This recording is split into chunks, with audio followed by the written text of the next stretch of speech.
안녕하세요. 정보가 세상을 바꾼다 인포뱅크입니다. 이번에 전해드릴 내용은 사우디 항구 인근 이란 유조선 폭발 사고, 미사일 공격받은 이란 유조선입니다. 여러분의 구독과 좋아요는 저에게 많은 도움이 되오니 구독과 좋아요 많이 눌러주시기 바랍니다. 그러면 시작해 보겠습니다.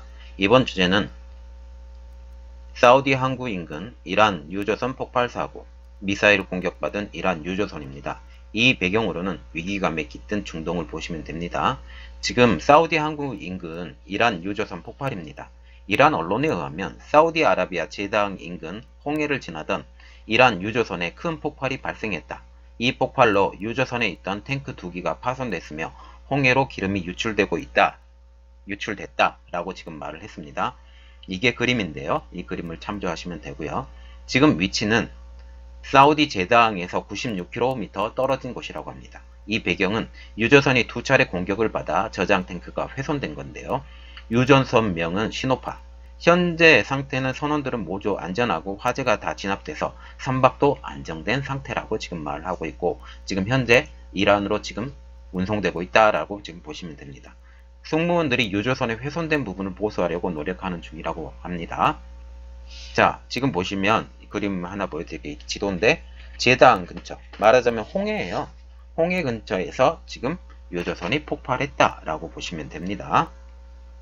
이것에 대한 사우디의 반응입니다. 사우디아라비아 외무 담당 장관이 이렇게 말을 했는데요. 사우디는 그런 행위에 절대 관여하지 않는다.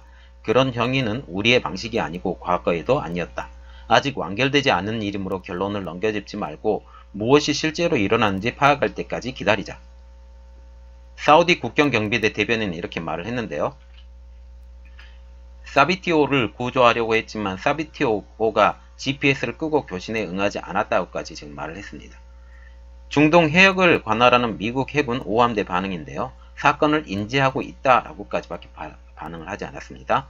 그리고 이란의 반응을 보면 이란 국영방송이 이란 해양 당국의 말을 인용해서 이렇게 말을 했는데, 사비티오가 지난 11일 오전 5시 11분부터 7시 20분까지 4개 통신 채널을 통해서 전환신호 16건을 보냈지만 제다 해양경비대는 응답하지 않았다. 사우디 당국 역시 사비티오가 오전 7시 30분에 보낸 또 다른 전환신호를 무시했다. 오전 8시 20분 이란 당국자가 제다는 물론 수단, 이집트 해양경비대의 구조 요청에 이메일을 보내야만 했다라고 불만 섞인 말로 사우디 당국을 비난하는 말을 하고 있습니다.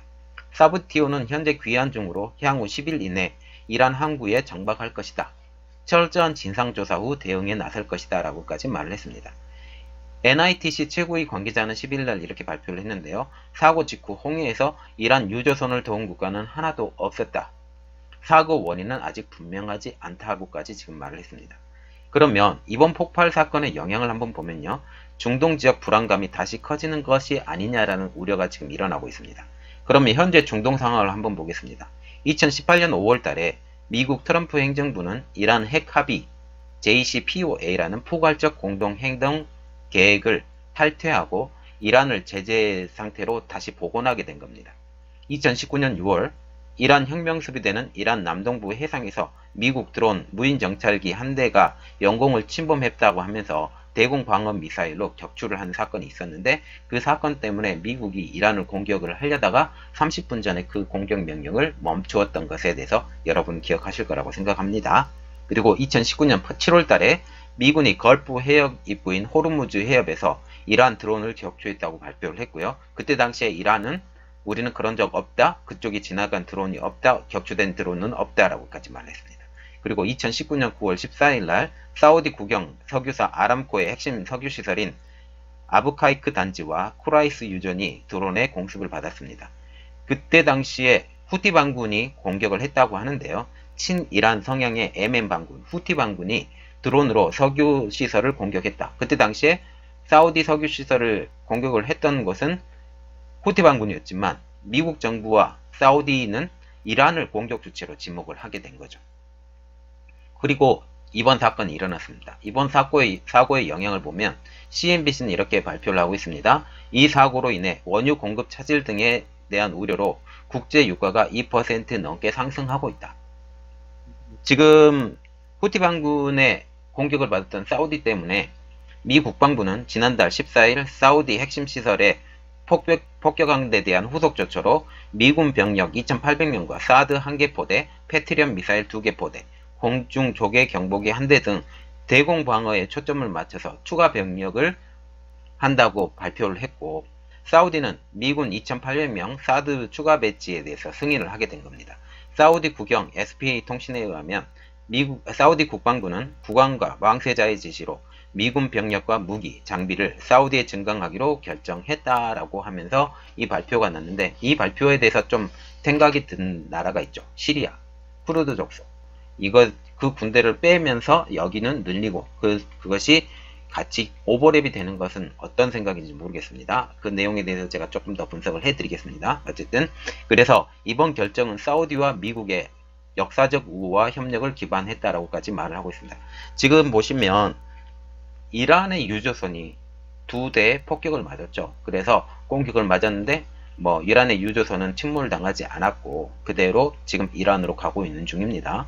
이 사건을 통해서 유가는 올라갈 것이고, 이 유가가 올라가서 정말 어떤 사건이 조금만 발생한다면 어마어마한 사건이 되죠. 이런 것들이 유가의 상승을 부추기고, 이 부추김을 통해서 이득을 볼 수 있는 나라가 러시아, 그 다음에 미국이 되겠죠. 그리고 또 지금 보시면 러시아의 푸틴 대통령이 지금 사우디를 방문한다고 합니다. 그래서 자기가 중재자가 되겠다고 지금 얘기를 하고 있는데, 이 사건에 대해서 좀 분석을 해드리겠지만 지금 푸틴 대통령도 지금 사우디를 방문하겠다고 발표를 한 상태인데, 타이밍은 한번 기가 막힙니다. 자, 어쨌든 이번 내용은 여기까지였고요. 저희 내용이 좋았다면 구독과 좋아요 많이 눌러주시기 바랍니다. 감사합니다.